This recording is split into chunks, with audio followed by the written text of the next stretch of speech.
নমস্কার। আজকে ভালো থাকুন এই পর্যায়ের আলোচনায় আমি ডক্টর অমরনাথ মল্লিক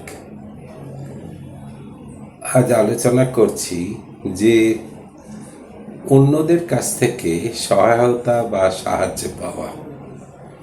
আমরা আমাদের জীবনে ছোট বয়স থেকেই যখনই কোনো প্রয়োজন হয়েছে বাবা মায়েদের কাছ থেকে বা আত্মীয় স্বজন যারা পরিবারে আছে তাদের কাছ থেকে নানা বিষয়ে আমরা সহায়তা বা সাহায্য পেয়ে থাকি। আমার খিদে পেয়েছে, মা খাবার দিলেন, আমি পড়াশোনা করব, লেখাপড়া শিখব, স্কুলে যাব, তারা ব্যবস্থা করে দিচ্ছেন, সহায়তা করছেন। এইভাবেই আমরা বড় হতে শুরু করি এবং যখন স্বনির্ভর হয়ে যাচ্ছি, বড় হয়ে যাচ্ছি, তারপরেও কিন্তু আমরা এই 4-5 থেকে 5 জনের কাছ থেকে সাহায্য সহায়তা কম বেশি সব সময় আশা করি যে আমাদের বিপদে আপদে তো সাহায্য করবেই। তাছাড়া দৈনন্দিন জীবনে আমাদের যে প্রয়োজন তাতে আমরা 4-5 থেকে আত্মীয় স্বজন, বন্ধু বান্ধব, অফিসের সহকর্মী সবাই তার কাছ থেকে আমার কিছু আশা থাকে, এক্সপেকটেশন থাকে।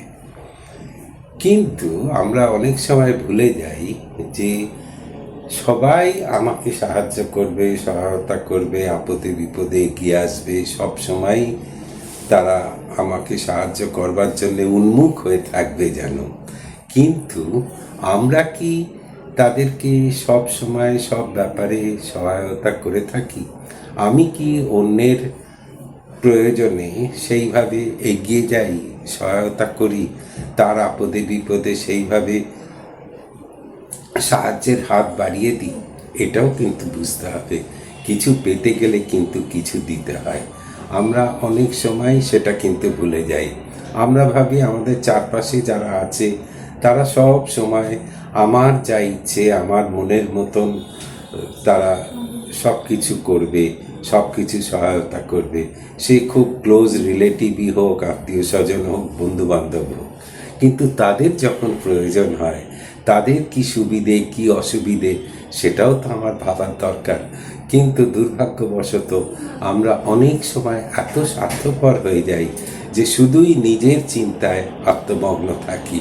কিন্তু মানুষ হিসেবে সমাজে বেঁচে থাকতে গেলে আমাদের অন্যদেরও সহায়তা করতে হবে, অন্যদেরও সাহায্য করতে হবে, তাদেরও আপদে বিপদে সুখে দুঃখে এগিয়ে যেতে হবে। তাহলেই কিন্তু আমাদের জীবনের সত্যিকারের সাফল্য আসবে, আমরা সত্যিকারের সুখের সন্ধান পাব। নমস্কার।